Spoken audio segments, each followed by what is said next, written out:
Hello everyone, welcome back to lesson in the way. आज के video हम शुरू करेंगे द कंटेम्प्रेरी वर्ल्ड, सबसे interesting at the same time सबसे डिफिकल्ट चैप्टर जो बच्चों को लगता है वो है ये।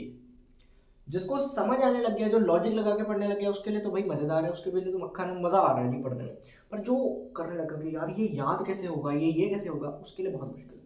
हर चीज का हल होगा इस वीडियो में, तो पूरा देखना। स्टार्ट करते हैं सबसे पहले तो फर्स्ट वर्ल्ड वॉर की। अब फर्स्ट वर्ल्ड वॉर क्या चीज़ है, देखो हमने अभी तक इतना पढ़ लिया कि भारत में क्या क्या हुआ। ठीक है, हमने पढ़ लिया कि फर्स्ट जो इंडिपेंडेंस का युद्ध था, जो इंडिया ने किया था, इंडियंस ने किया था, तब से लेके आज़ादी तक बीच में क्या क्या चीज़ें हुई हमने पढ़ा कि ठीक है, कैसे इंडिया के बाहर जो सुभाष चंद्र बोस जी थे, ठीक है, नेताजी थे, उन्होंने बाहर क्या क्या किया। हमने पढ़ा कि इंडिया में जेल में रहते रहते लीडर्स ने क्या किया। हमने पढ़ा कि कौन कहाँ पे है, कांग्रेस का हिस्सा है, कौन नहीं था, किसने बगावत करी, किसने क्या किया। वी हैव लर्न एवरीथिंग, या फिर वी हैव अंडरस्टूड एवरीथिंग। ये लिखने में खुद लिख लोगे। लेकिन एट दैट टाइम जब ये हो रहा था 1910, 20, 30, 40, 50, तब बाहर क्या हो रहा था, वो कंटेम्प्रेरी वर्ल्ड है। ठीक है, स्टार्ट करते हैं। यूरोप पता ना, हम यूरोप की कहानी में, ये यूरोप का मैंने कच्चा सा मैप बनाया। ठीक है, ऑल्दो मेरी ड्राइंग्स उतनी खराब है, देख के बनाया, बट फिर भी ऐसी बनी है तो यू कैन अंडरस्टैंड। बट समझने के लिए it will help us a lot. तो स्टार्ट करते हैं।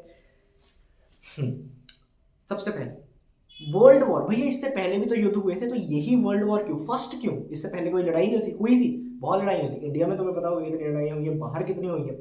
ठीक है, इस मैप में भी देखें तो कितनी लड़ाई है। यहाँ पे हम देखेंगे, ठीक है, अलग जो बल्कन वॉर्स हैं वो हुए। ठीक है, यहाँ पे हम फ्रांस और फ्रेंच और प्रूशियन वॉर पढ़ रहे हैं। पढ़ तो नहीं रहे, बट मैं तुम्हें थोड़ा बहुत बता दूंगा। वो सब चीज़ें हुई हैं। तो अब वो सब चीज़ें इसके नाम पे क्यों है, मतलब वो सब चीज़ों की, ठीक है, बल्कान वॉर्स हैं, ये फ्रेंच और प्रूशियन वॉर, ये वर्ल्ड वॉर क्यों? वर्ल्ड वॉर इसलिए क्योंकि इसमें अराउंड 70 to 80 कंट्रीज ने पार्ट लिया, डायरेक्टली और इनडायरेक्टली। ठीक है, डायरेक्टली तो ठीक है, जो यहाँ पे कंट्रीज है उन्होंने पार्ट लिया। इनडायरेक्टली किसे लेना पड़ा? जैसे तुम देखो ब्रिटेन की जो कोई कंट्री है, ठीक है, ब्रिटेन इसमें शामिल है। ठीक है, हमें पता है ब्रिटेन, सेंट्रल ग्रेट ब्रिटेन। अब ये शामिल है तो इसकी जो कॉलोनीज है, अब इंडिया एक कॉलोनी थी, ठीक है, इंडिया पाकिस्तान एक ही टाइम पे, इंडिया पाकिस्तान बांग्लादेश, उसको हम एक भी मान लें, फिर भी कितनी और कॉलोनीज होंगी, वो सब इनडायरेक्टली इसमें पार्ट ले रही। तो इस हिसाब से 70-80 कंट्रीज, इसलिए द फर्स्ट वर्ल्ड वॉर था ये। ठीक है, ऑल्दो शुरुआत तो इसकी काफ़ी पहले हुई थी, लेकिन बारूद तो काफ़ी पहले से भर के रखा था। चिंगारी चाहिए थी, ठीक है, तेल था, चिंगारी चाहिए थी। वो चिंगारी, वो आग, चिंगारी जो जिससे आग लगी इतनी बड़ी, वो था sardine crisis. This is the immediate cause, बाकी सब तो पहले हुए। ठीक है, उसके बाद सिलेबस में तुम्हारे कॉजेज हैं, रिजल्ट्स हैं, वो हम पढ़ लेते हैं। बीच में जो इवेंट्स हैं वो मैं तुम्हें बेसिक वे थोड़ा थोड़ा करके बता देता हूँ फॉर द इंटरेस्टिंग।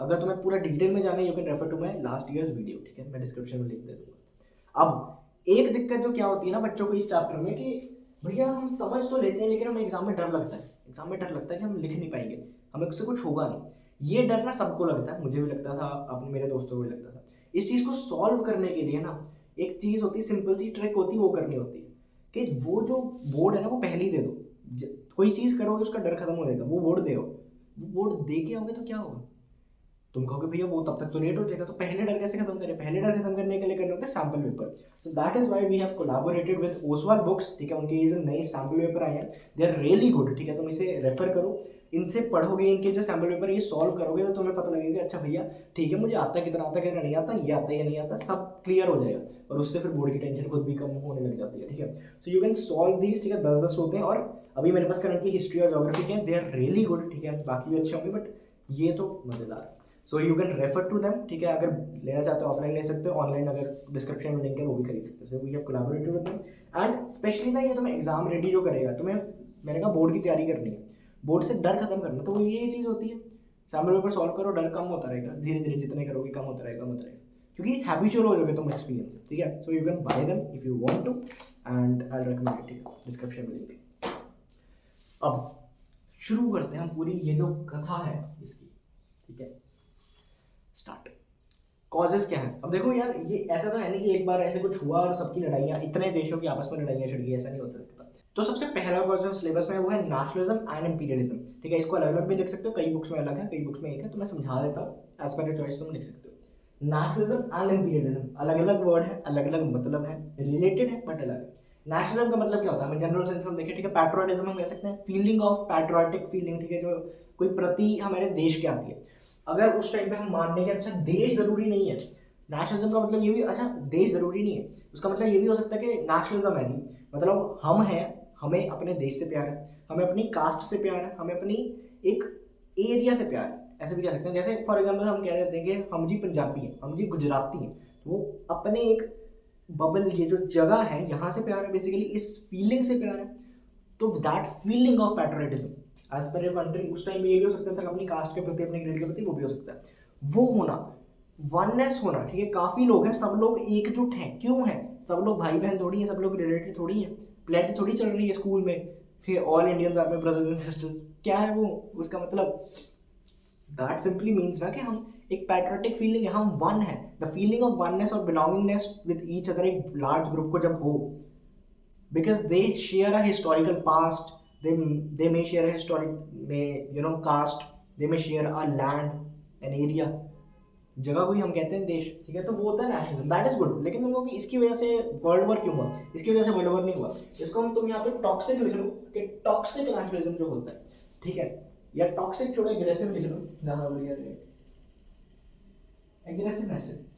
देखो मेरा देश अच्छा है, ठीक है, मेरा देश सबसे अच्छा है, थोड़ा खराब बात है, मतलब ऐसा कहना सबसे अच्छा कैसे, पर ठीक है चलो मान लिया, मेरा देश जैसा कोई देश नहीं, ठीक है, ऐसा हम बोल देते, मेरा देश है, बाकी सारे देश उठा दो, अपने देश को हम सही करने के लिए, अपने देश को टॉप पे रखने के लिए जो बाकी देश हैं उनको हम मारते हैं, ये क्या, ये क्या की बात है?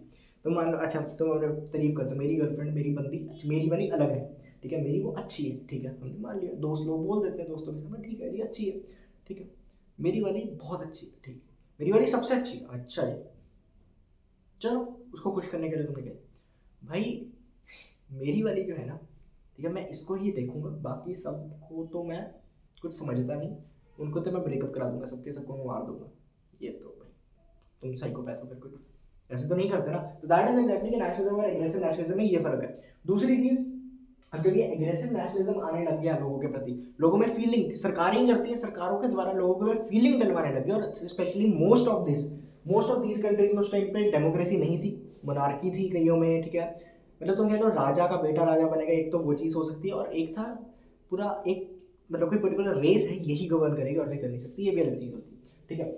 सो एग्रेसिव नेशनलिज्म, और दूसरा इंपीरियलिज्म। इंपीरियलिज्म में हमें सिंपली हमें पता लग गया कि एग्रेसिव नेशनलिज्म की वजह से देशों में दरारें पड़ रही थी, मतलब अंदर ही अंदर तो वो स्ट्रॉन्ग हो रहे थे, वननेस आ रही है, लेकिन बाकियों के प्रति इतनी हेट भी तो आ रही है, दैट इज बैड ना, ठीक है। और दूसरी चीज इंपीरियलिज्म, इंपीरियलिज्म होता है कि व्हेन वन कंट्री एक्सेसेस, और मतलब annexes the control of another country, ठीक है, एक कंट्री दूसरी कंट्री के ऊपर कंट्रोल लेके आती है, इकोनॉमिकली, सोशली, पॉलिटिकली, इनमें से किसी भी तरीके से, या तो डायरेक्ट लैंड एनेक्सेशन से, जैसे फॉर एग्जाम्पल ब्रिटिशर्स आए, वो इंडिया में पहले आए थे बिजनेस करने, तो वो क्या था, वो था कि एक इकोनॉमिकली उनके पैसे लूटने लग जाओ, वो सब करने लग जाओ, ठीक है, वो चीज़। दूसरा, जब वो बिजनेस से पूरा, जब हमारा फर्स्ट वॉर ऑफ इंडिपेंडेंस हुआ, उसके बाद क्या हुआ कि सरकार ही आ गई, ठीक है, यूएस, ब्रिटेन ने कह दिया कि हम इंडिया पे गवर्न करेंगे, ईस्ट इंडिया कंपनी नहीं करेगी, वो बाहर आ गई। तो उससे क्या हो गया, एक प्रॉपर तरीके से गवर्न हुआ, प्रॉपर तरीके से इन द सेंस कि पूरा वो देश के अंडर थे हम। पहले था कि हम बिजनेस के, मतलब ईस्ट इंडिया कंपनी बड़ी हो गई है, वो हो गया, उसके बाद क्या हुआ, सीधा ही ग्रेट ब्रिटेन के अंडर हो। तो अलग अलग तरीक़ों से, या तो तुम पॉलिटिकली सिर्फ कर लो जी, हाँ हम तख्ता पलट कर देंगे, ये कर देंगे, जो बंगाल में हुआ था स्टार्टिंग में जब ब्रिटिशर्स इंडिया आए थे, इतनी डिटेल में नहीं जाते, ठीक है। तो ये था इंपीरियलिज्म। अब इंपीरियलिज्म क्या होता है कि एक कंट्री दूसरी कंट्री को कॉलोनी बनाते अपनी, अब जो कंट्री है, जैसे ब्रिटेन इस केस में इंपीरियलिस्ट कंट्री है, और इंडिया कॉलोनी, इंपीरियलिस्ट कॉलोनी, ठीक है, ये चीज़।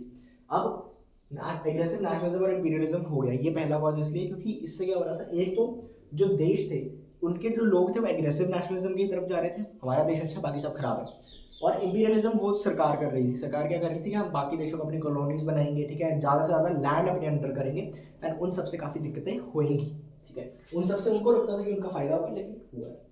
सेकेंड चीज, रेस फॉर आर्मामेंट्स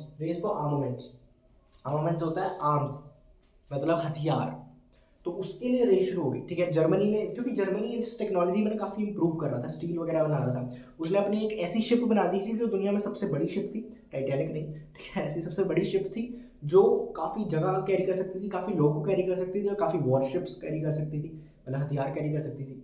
ऑब्वियसली तुम सोचो सबमरीन्स जर्मनी के पास काफ़ी, ऐसी अलग अलग टेक्नोलॉजी मतलब उस टाइम की जो थी बहुत एडवांस उस टाइम के हिसाब से जर्मनी बना रहा था, ठीक है। तो जर्मनी को देखते हुए बाकी देश भी करने लगे कि जर्मनी अगर हम पे अटैक कर दे तो हम किसको मुंह दिखाएंगे, हम क्या करेंगे, तो हमारे पास भी हथियार होने चाहिए। सारे देश हथियार बनाने लग गए बेसिकली। तो जर्मनी ने देखा अच्छा वो लोग हथियार बना रहे हैं, ठीक है, तो मुझे उससे ज़्यादा बनाने पड़ेंगे। तो सारे देश एक दूसरे को देख के वो मुझे उससे ज़्यादा आर्म्स की रेस में भागने लगे। तो रेस ऑफ आर्मामेंट्स होने लग गया, इतने ज़्यादा स्टॉक पाइलिंग होने लग गई आर्म्स की, बहुत ज़्यादा डिस्ट्रक्शन की तैयारी हो रही थी। अब इतना, अब देखो गोली गन्स का, ठीक है, आर्म्स का, मिसाइल्स का कोई और यूज़ थोड़ी है। करना तो लड़ाई के लिए यूज़ होगा ना, वो लोगों के मारने के लिए, जगह डिस्ट्रॉय करने के लिए। तो इतनी देर से पढ़ेंगे, बनते रहेंगे बनते रहेंगे बनते रहेंगे, कभी ना कभी तो यूज़ होगा। समझ रहे हो? तो देखो एक चीज़। तीसरा, division of Europe into two hostile groups, इसको पूरा लिख सकते हो। डिवीजन ऑफ यूरोप का क्या मतलब है? अच्छा भाई देखो, आपस में देशों की बनती है, कई बार नहीं बनती। एक हुआ था फ्रेंचो प्रूशियन वॉर। प्रूशिया तुम कहोगे क्या रशिया है? रशिया नहीं है, ये बच्चे गलती करते हैं। Prussia is an old name of Germany. Prussia but is an old name of Germany. तो फ्रांसो प्रूशियन वॉर मतलब फ्रांस और जर्मनी की काफ़ी पहले लड़ाई हुई थी, ठीक है, 2-3 बार, काफ़ी ज़्यादा लड़ाई हुई थी और उसमें, ठीक है, काफ़ी डिस्ट्रक्शन हुई थी। तो इनकी तो आपस में तो हमें पता लग गया नहीं बनती, सिंपल सा पॉइंट है। इनके आपस में देशों में थोड़ी बहुत तुम लगा लो आपस में नहीं बन रही थी। एक ना एग्रेसिव नेशनलिज्म का मतलब मैंने जो बताया उससे तुम रिलेट कर लो कि यहाँ पे ना अलग अलग एथेनिसिटीज़ के बंदे रहते थे। मतलब कि कोई कोई और जाति का है, कोई और जाति का, एक हिसाब से आसान भाषा में समझाने के लिए। तो जो एक जाति के वो सब इकट्ठे हो गए। वो जाति के लोग आधे इस देश में, आधे रशिया में, आधे सर्बिया में, आधे ऐसे अलग अलग। तो वो इकट्ठे आना चाहते हैं, वो इकट्ठे कैसे हैं उनको समझ नहीं आ रही। तो बेसिकली उसकी वजह से उन लोगों की, जैसे अब रशिया को, सर्बिया रशिया की बनती थी उनकी आपस में, क्यों बनती थी? क्योंकि सर्बिया में जो लोग रहते थे स्लैब्स, ठीक है, रशिया में भी काफ़ी परसेंटेज ऑफ पॉपुलेशन स्लैब्स की थी। तो अगर तख्तापलट वो नहीं चाहता था एम्परर कि वो हो, उनको उसकी साइड लेनी पड़नी थी। सिंपल सा पॉइंट है यार, अगर लोग चाहेंगे तो करना पड़ेगा। ऑल दो तब डेमोक्रेसी नहीं थी, लेकिन फिर भी लोग भड़क गए तो वो तो गलत हो जाएगा ना। तो इसलिए उनको साइड लेनी पड़ी इसकी, बेसिकली ये एक चीज़ है, ठीक है। तो डिवीजन ऑफ यूरोप कैसे हुआ? इनकी आपस में मैंने कहा नहीं बनती थी। तो क्या जर्मनी ने क्या किया? जर्मनी ऑस्ट्रिया हंगरी के पास गया, ये दोनों इकट्ठे आए और कहते हैं हम यार एक इकट्ठे मिल जाते हैं, अलायंस ही बना लेते हैं। ठीक है जी, अलायंस बना ली उन्होंने, ठीक है, कि हम आपस में रहेंगे। अगर हम पे कोई अटैक करेगा तो हम मतलब जैसे फॉर एग्जाम्पल कोई जर्मनी पर अटैक करेगा, बेल्जियम बेल्जियम जर्मनी पे अगर अटैक करेगा तो ऑस्ट्रिया हंगरी उसकी सहायता में आ जाएगी, एड में आ जाएगी। सिमिलरली अगर कोई और कंट्री ऑस्ट्रिया हंगरी पे अटैक करेगी तो जर्मनी उसकी एड पे आ जाएगी। ठीक है, दोस्ती, ठीक है, जैसा होता है कि कोई पंगा पुंगा पै गया तो दास दी, ठीक है, ऐसी बात हो जाती है स्कूल में। तो जर्मनी ऑस्ट्रिया हंगरी ये चीज़ होगी। अब जब इन दोनों की बन रही थी, तब तीसरी देश इन दोनों का हो गया, ठीक है। उसके बाद 1882 में इटली कहता है यार जगह है तो जरा मैं भी आ जाऊँ, ठीक है। जैसे दो दोस्त होते हैं ना, उसमें एक तीसरा आ जाता है, फिर वो कहते हैं कि हम भी तीन तीन दोस्त हो गए, तीन दोस्त हो गए, ट्रियो हमारा ट्राईपॉड बन गया, ठीक है, ट्राईपॉड।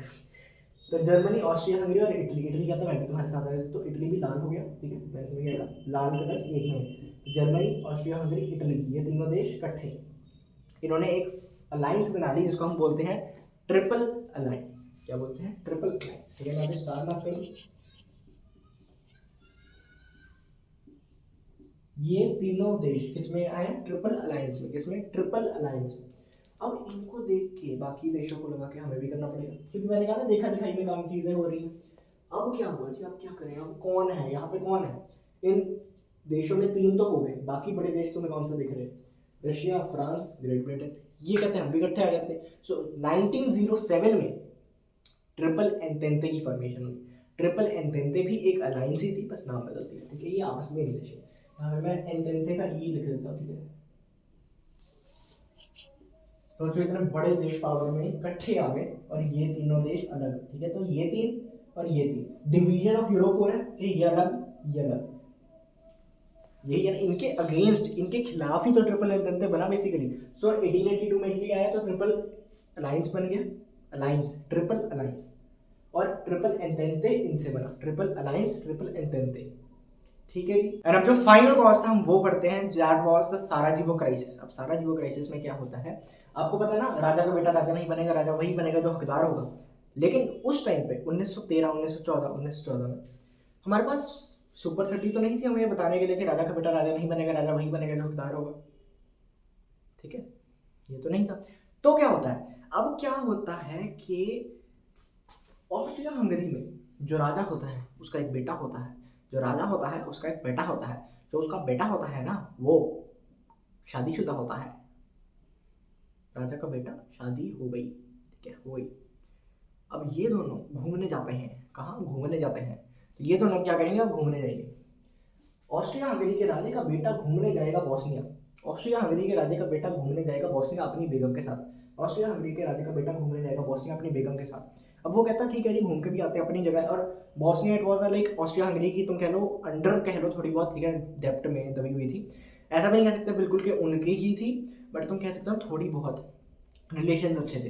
तो वहाँ पे घूमने गए, साथ में पॉलिटिकल भी कोई काम करना होगा, राजा का बेटा है, ठीक है, अपनी ड्यूटीज भी होती है, तो वहाँ पे काम करने में गया होगा, घूमने भी गया होगा, ठीक है, अपनी मिसेज के साथ गड्डी में, ठीक है, जो ऊपर से खुली होती है वो गाड़ी में घूम रहा था, ठीक है, ड्राइवर था एक मतलब वो क्या कहते हैं सिपाही, ठीक है, सोल्जर टाइप, सिक्योरिटी होगी, और पीछे दोनों मस्त मियाँ बीवी ऐसे बैठ के, हाँ देखो जी क्या नज़ारे, देखो नज़ारे, ठीक है, मस्ती ले रहे थे जितनी पब्लिक में लेनी चाहिए। खैर, तो फिर क्या हुआ, वो लोग घूम रहे थे, वहां पे ना एक ब्लैक हैंड आ जाता है। ब्लैक हैंड एक बंदा नहीं है, काला हाथ नहीं है, black hand is a name of an organisation जो कि काफी एक्सट्रीमिस्ट ग्रुप था, extremist group of the Serbians, extremist Serbians का ग्रुप था जो कि इनके अगेंस्ट थी। ऑब्वियसली सिंपल सी बात है जी, अपने एजेंडा होते हैं लोग उसके अगेंस्ट थे। अब जो सर्बिया का जो ग्रुप था जो कि इसके अगेंस्ट था उसका नाम था ब्लैक हैंड या union on death, union of death, ठीक है। इसके लोग आर्चड्यूक फ्रांसिस फर्डिनेट, राजा का बेटा, राजा के बेटे का नाम क्या, आर्चड्यूक फ्रांसिस फर्डिनेट, नाम पता लगना चाहिए, राजा का बेटा है तो बड़ा रखा। आर्चड्यूक फ्रांसिस फर्डिनेट को मारने की कोशिश करते हैं, उनकी गाड़ी पे बॉम्ब फेंक देते हैं ये ग्रुप उनकी गाड़ी पे बॉम्ब फेंक देते हैं, जो कि बच जाते हैं। कैसे बच जाते हैं, उनकी जो गाड़ी का जो बोनट है, ठीक है, वहाँ पे टप्पा खाता है बॉम्ब और साइड पे जाके फट जाता है, तो फटाफट वो गाड़ी भगा लेते हैं। अब गाड़ी भगा के इतने पैनिक में गलत रास्ते में चले जाते हैं, गलत गली में चले जाते हैं, उनको पता लगता है गलत गली है, वो मुड़ता है, वो ड्राइवर मोड़ता है गाड़ी, और फिर वो पूछता है ठीक है सर कोई दिक्कत तो नहीं, मतलब वो अपनी बेगम को पूछता है, पीछे बैठा आर्चड्यूक फ्रांसिस फर्डिनेंट, ठीक है ठीक है ठीक है, वो कहते मैं ठीक हूँ, ठीक है भाई कोई बात नहीं। तो फिर अब वो मुड़ के सीधा जाने लगता है, जब ऐसे देखो गलत रास्ते मुड़ा, मुड़ के सीधा जाने लगा, जब ऐसे मोड़ रहा था, यहाँ पे एक कॉफी शॉप थी, वहाँ पे एक बंदा बैठा था, बंदा क्या बच्चा बैठा था 19 साल का, 19 साल का बच्चा बैठा था, वो पार्ट था ब्लैक हैंड का। अब तुम्हें क्या लगता है वो बॉम्ब फेंक के वहाँ भी खड़े होंगे सब लोग, हाँ जी हाँ, अरे यार ये मरा नहीं, पुलिस आएगी ऑब्वियसली उनके पास, तो वो भाग गए सब लोग अलग अलग हो गए, जैसे मूवीज में दिखाते हैं तो अलग अलग हो गए, अलग अलग हो गए। यहाँ पे जो था एक बंदा बैठा था, कौन बैठा था, बच्चा बैठा था उनके ग्रुप का, वो था आर्चड्यूक फ्रांसिस फर्डिनेंड को मारने वाला। उसने गोली ऐसे पकड़ी, गोली चली, कैसे गोली गोली गोली गोली ठा ठा ठा ठा करके उसने गोलियां मार दी, ठीक है। तो वो जो बच्चा था ना 19 साल का था, मतलब अब तुम कहोगे 18 के प्लस एडल्ट हो, लेकिन उस टाइम पे 20 के नीचे बच्चा मानते थे उस कानून में, ठीक है। तो गैब्रिलो प्रिंसिप उसका नाम था, और उसने ऐसे गोली चलाई, एक उसको मार दिया, एक उसकी बीवी को मार दिया, तो दोनों वहाँ पे हनीमून मून पे चले गए, ठीक है। उसकी वो तो गया ही, उसकी हनी भी मून पे चली गई। खैर, अब हम बात करते हैं, ठीक है, बोस्निया में काफ़ी गलत हुआ जो हुआ, वहाँ पे उसको मार दिया गया। अब ये सब हो गया। साइड नोट, जो गैब्रिलो प्रिंसिप था उसको जेल नहीं हुई, जेल मतलब उसको सॉरी फांसी नहीं हुई, क्योंकि वो एडल्ट नहीं था, 20 साल से कम था, ठीक है। तो ये भी एक चीज़ था, फन फैक्ट, वैसे कोई मतलब है नहीं इस बात का। अब यहाँ पे बोस्निया में राजे का बेटा मर गया, तो ऑस्ट्रिया हंगरी का जो राजा था जिसका बेटा मर गया वो बोस्निया पे अटैक करेगा, बोस्निया के साथ रिलेशन अच्छे थे, वो तो खातिरदारी अच्छी कर रहे थे ना। मारा किसने, सर्बिया के लोगों ने, सर्बिया की सरकार ने नहीं मारा, सर्बिया के लोगों ने मारा, एक्सट्रीमिस्ट ग्रुप ने मारा। अब ऑब्वियसली उसमें सरकार का हाथ है कि नहीं वो हम नहीं बता सकते, मुझे नहीं पता, ठीक है। लेकिन ऑस्ट्रिया हंगरी ने सर्बिया के ऊपर अटैक का कर दिया। अब ये सब हुआ कब, ये जो साराजीवो क्राइसिस है शुरू ये हुआ कब, कब मरा वो साराजीवो में, दैट इज जो डेट है वो है 28 याद कर लो बस, इस चैप्टर में वही तुम्हें मिल जाएगा, ठीक है जी। 28 सब कुछ 28 में होगा, 28 जून 1914, ठीक है, 28 जून 1914, मैं यहाँ पे देखा, मैंने यहाँ पे कहीं लिखी होगी, चलो ढूंढनी पड़ेगी, खैर हाँ 28 जून 1919, ठीक है, 28 जून को ये हुआ साराजीवो क्राइसिस। ऑस्ट्रिया हंगरी ने सर्बिया को एक अल्टीमेटम भेज दिया कि देखो हम तुम पे अटैक कर देंगे, तुमने मेरे बेटे को मारा, हम छोड़ेंगे नहीं, अगर तुम ये 11 शर्तें मान लो, अल्टीमेटम यही होता है, तो हम तुम्हें बख्श देंगे, नहीं तो नहीं, 11 शर्तें मान लो नहीं तो नहीं, ठीक है। वो कहता है क्या जी ऐसे कैसे कर सकते हो, बताऊँ मैं, फिर वो सोचने लगा क्या करें, पर 1 महीना सोचने के बाद उसने मना कर दिया, रिजेक्टेड, क्योंकि उसमें काफ़ी हार्श चीज़ें लिखी हुई थी कि इतनी जगह हमारी हो जाएगी, इतना ये हो जाएगा, तुम्हारा वो हो जाएगा। कुछ चीज़ें मान ली सर्बिया ने, क्योंकि ऑब्वियसली वो बचना चाहता था, लेकिन सारी 11 के 11 पॉइंट्स नहीं माने, उसने 2 दिन मना कर दिया। ठीक है, ये तो बहुत गलत है। फिर 28 जुलाई को 1914 ऑस्ट्रिया हंगरी ने सर्बिया पे अटैक बोल दिया। ऑस्ट्रिया हंगरी ने सर्बिया पे अटैक बोल दिया। ठीक है जी। अब सर्बिया में मैंने तुम्हें क्या बताया था, स्लैव्स रहते हैं। स्लैव्स किस में और कहाँ पे रहते हैं, रशिया में। तो रशियन एम्पायर को भी सपोर्ट देना पड़ेगा सर्बिया का। तो रशिया देखो, ऑस्ट्रिया हंगरी ने सर्बिया पे अटैक बोल दिया, रशिया ने सर्बिया को बचाने के लिए ऑस्ट्रिया हंगरी पे अटैक बोल देना। क्रोनोलॉजी समझिए, ठीक है। टू टू टू टू दोस्त दोस्त दोस्त दोस्त टू, ठीक है।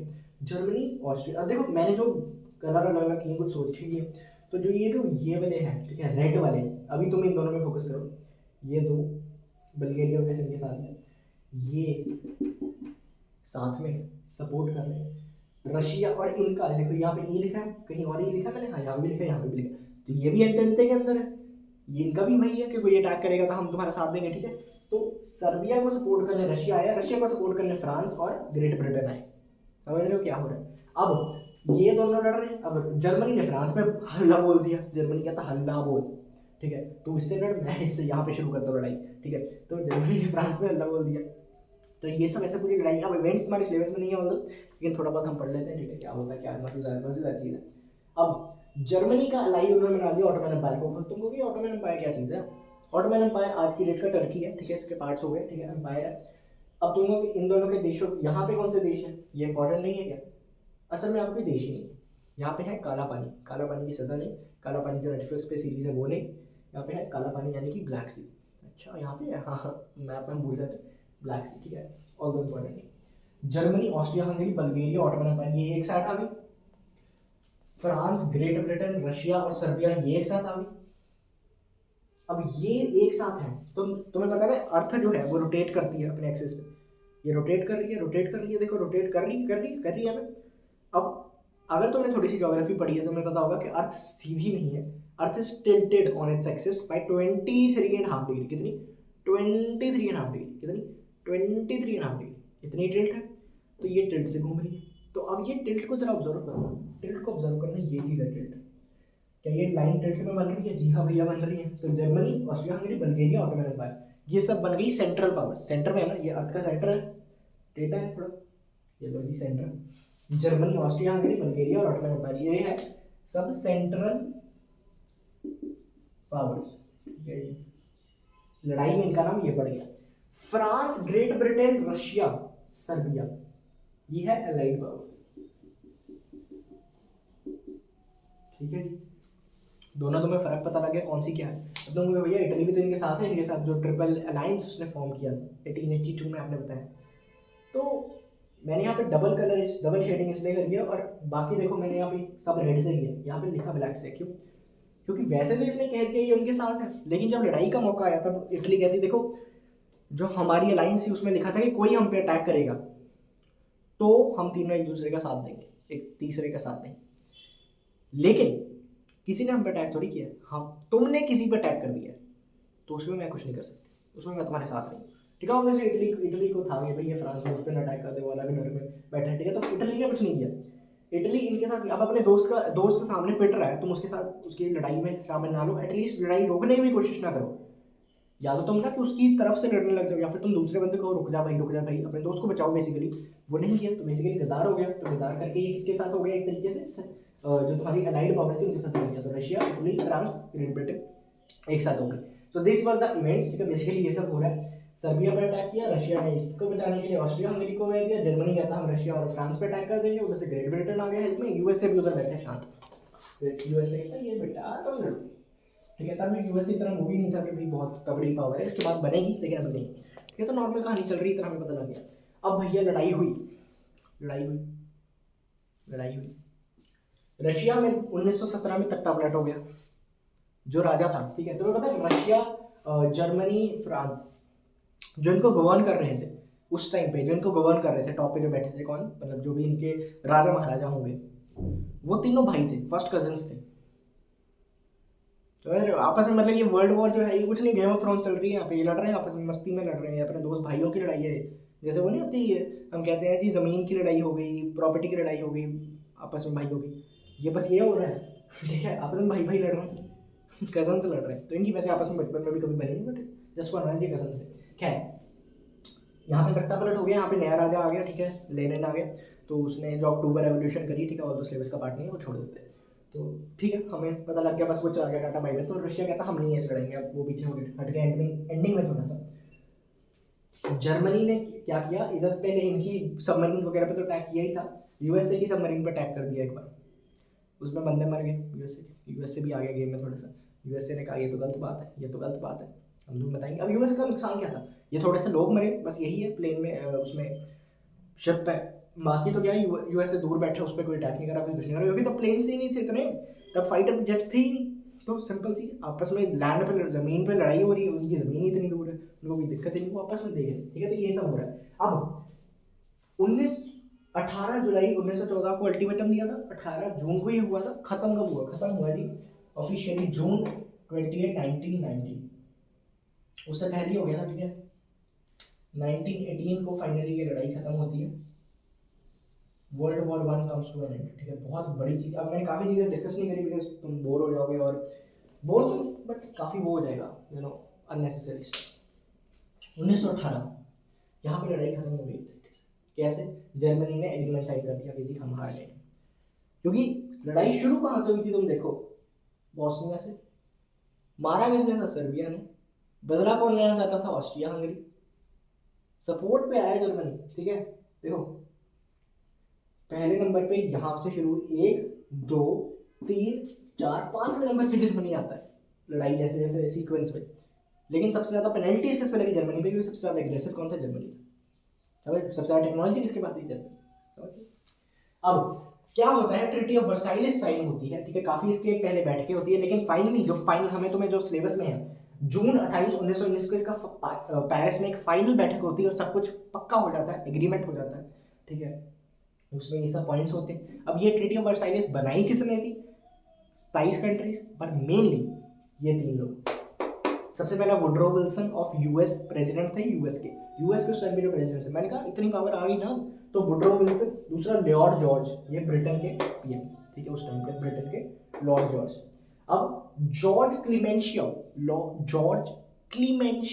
ठीक है, ये थे फ्रांस के पीएम। अब ये कौन कौन है, यूएस, ये यूके और फ्रांस बेसिकली। तुम कहोगे भैया इनके साथ तो ये भी था, इनको नहीं किया, इनको इतना वो दिया नहीं, क्योंकि इनकी एक तो तख्ता पलट हो गई, नवे राजा थे, और दूसरी चीज़ कि इनको इतना वो नहीं दिया, मतलब इन लोगों ने भाव नहीं दिया कि तुम जाते रहो भाई, हमें क्या, ठीक है, ये हम अपना करेंगे, ठीक है, अपना फायदा देखेंगे। इन तीनों ने बनाई ट्रीटी ऑफ वर्साइलेस मेनली, ये आता है क्वेश्चन काफ़ी बार। ठीक है, दूसरी चीज़ जून 28, 1919 में बनी, इंपॉर्टेंट अनदर थिंग। तीसरी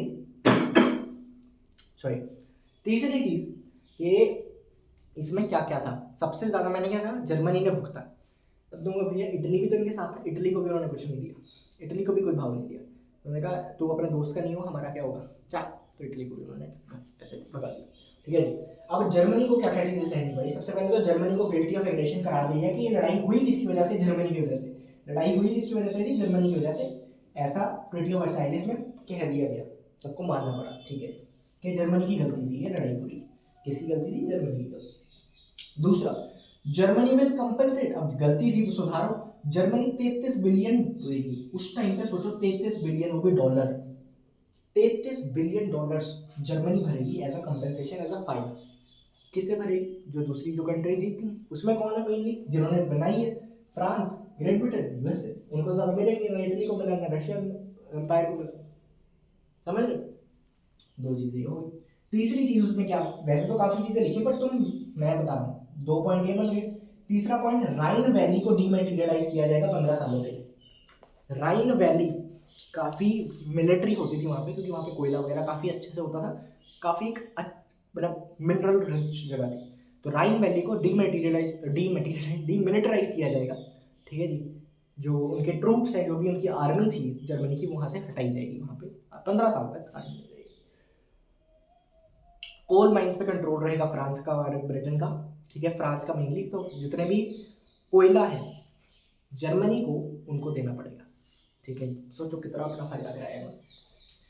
कॉलोनीज नहीं रहेगी, जितनी भी कॉलोनीज हैं जर्मनी के पास वो सब ये आपस में बांट लेंगे, ये आपस में बांट लेंगे। पोलैंड में काफ़ी किस्सा तुम्हें बताऊंगा, यहाँ पे जो पोलैंड है वो जर्मनी के हाथ से चला गया था, काफ़ी दिक्कतें हुई थी उनको, ये थी। दूसरा, कॉलोनीज नहीं रहेगी उनके, ये एक पॉइंट बना सकते हो। आर्मी की जो स्ट्रेंथ है वो सिर्फ 1 लाख, ये अलग पॉइंट बना लेगा। आर्मी की जो स्ट्रेंथ है उस वो जर्मनी में सिर्फ 1 लाख की रहेगी। सोचो इतने बड़े देश पे 1 लाख, सिर्फ 1 लाख आर्मी के सोल्जर हो सकते हैं। नेवी में सिर्फ 15,000 लोग हो सकते हैं, और कोई भी वॉरशिप वाली शिप नहीं बना सकते। नॉर्मल शिप्स ठीक है, वॉरशिप वाली शिप्स नहीं बना सकते। उसके बाद साथ में उन्होंने कहा कि लीग ऑफ नेशंस की भी स्थापना की जाएगी। ठीक है, ट्रीटी ऑफ वर्साइलेस में सबके साइन हो गए, मतलब लीग ऑफ नेशंस में सबने एक्सेप्ट कर लिया बेसिकली। ठीक है, ऐसा कह सकते हैं। तो ये था ट्रीटी ऑफ वर्साइलेस के बारे में, इंपॉर्टेंट क्वेश्चन ये आता है। दूसरी चीज के बारे में क्या हुआ, टेरिटोरियल रीअरेंजमेंट्स। जो डायनेस्टीज थी वो खत्म हो गई। 3 पॉइंट ये 3 ही है बस। टेरिटोरियल रीअरेंजमेंट मतलब डायनेस्टीज जो थी वो खत्म हो गई। डायनेस्टीज कौन सी होती है, empires, Ottoman empire, Russian empire, Austria Hungarian empire, ये 3 खत्म हो गई। खत्म हो गई भैया मतलब क्या, डायनेस्टीज के आगे सर्कल का क्या मतलब है, ये बन गई। ठीक है, यहाँ पे अलग देश बन गए, यहाँ पे अलग देश बन गए। तो सबसे बड़ी जगह थी वो टर्की के पास, तो टर्की एक देश यहाँ से इमर्ज हुए। इससे पहले टर्की नहीं था, ऑटोमन एम्पायर बोला जाता था। हाँ, हालांकि वही चीज़ है लेकिन नाम अब अलग। यूएसएसआर की स्थापना, ठीक है, चलिए। तीसरी चीज, जो ऑस्ट्रिया हंगरी थी ये इनका बंटवारा हुआ। यहाँ पे ऑस्ट्रिया रहेगी, समझ इतना बड़ा देश ऑस्ट्रिया तो इसी रहेगी। यहाँ पे हंगरी, अब अलग अलग देश है। ठीक है, ऑस्ट्रिया इधर, हंगरी इधर, और जो इतनी बड़ी जगह थी ये अलग अलग जगह पे शिफ्ट हो गई। ठीक है, यहाँ पे चेकोस्लोवेकिया बन गया, क्या बन गया, चेकोस्लोवेकिया, क्या, चको सेकोस्लोवेकिया, चेकोस्लोवेकिया, और यूगोस्लेविया एक बन गया, तो यूगोस्लेविया बन गया। ठीक है, एक साइड चेकोस्लोवेकिया बन गया, एक साइड यूगोस्लेविया बन गया। तो दो स्लेव्स के, स्लैव्स के, हम मैं बोल रहा था ना स्टार्टिंग में, स्लेव्स, स्लेव्स नहीं स्लैव्स, उनके देश अलग बना दिए गए। ठीक है, एथनिसिटी के बेस पे जो लोग, मैंने तुम्हें कहा था ना कि देश के अंदर नेशनलिज्म तो था लेकिन एक नेशनलिज्म नहीं था, 5-6 थे कि ये ग्रुप अब नेशनलिज्म अलग है, ये अलग है, ये अलग है, और आपस में इनकी नहीं बन रही, तो वो देश ही अलग अलग कर दिए गए। ठीक है, किसने की, ऑब्वियसली उन्होंने की, और इनके देश अलग नहीं ना कोई, क्योंकि इन्होंने ये तो जीते हैं। ठीक है, सो इन अ वॉर हमें पता है कि there are winners with no survivors. वही चीज़ होती है कि जीत तो जाते हैं लोग पर कोई जिंदा नहीं बचता जितने लोग लड़ते हैं। और वॉर कोई खत्म करना नहीं चाहता, ये भी एक सच्ची बात है। अभी भी लड़ाइयाँ लगी हुई हैं, तुम देख लो दुनिया में, no one wants to end them. क्यों, पैसा ही वहाँ से, जो सुपर पावर्स हैं उनके हथियार बिकेंगे तभी तो आगे चीज़ें बढ़ेंगी। ठीक है, तो डायनेस्टी है। उसके बाद formation of league of Nations, ये अलग अलग पॉइंट है। तो डायनेस्टीज में 3 पॉइंट तो यही कि ऑटोमन एम्पायर की ये हो गई, टर्की बन गई मेन, वहाँ से निकल गई। रशियन एम्पायर 1917 में ही हो गई थी बेसिकली, एक तरीके से हम कह सकते हैं कि 1917 में डिसॉल्व हो गई थी अक्टूबर रेवोल्यूशन के चलते, और उसके बाद जो नई सरकार है मतलब टेल एंडिंग की वो ऐसे आ गई। ठीक है, यूएसएसआर बन गया।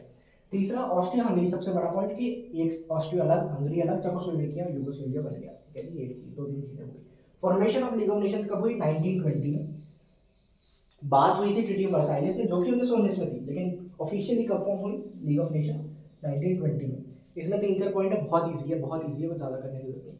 लीग ऑफ नेशंस में 3-4 एम्स या ऑब्जेक्टिव्स, कोई क्वेश्चन है तो तुम्हें क्या लिखना है, सबसे पहले लिखना है no secret treaties and alliances, कि जो भी इसके पार्ट होंगे, ठीक है, यूरोप पूरा ही था बेसिकली एक तरीके से, वो कोई भी सीक्रेट अलायंस नहीं बना सकते किसी के साथ, ना ही सीक्रेट ट्रीटीज कर सकते इसे, बिकॉज उसकी वजह से ही तो सब शुरू हुआ एक तरीके से। तुम देखो ये जो डिवीजन ऑफ यूरोप था, ये यही तो था कि 2 अलग अलग पावर्स बन रही थी।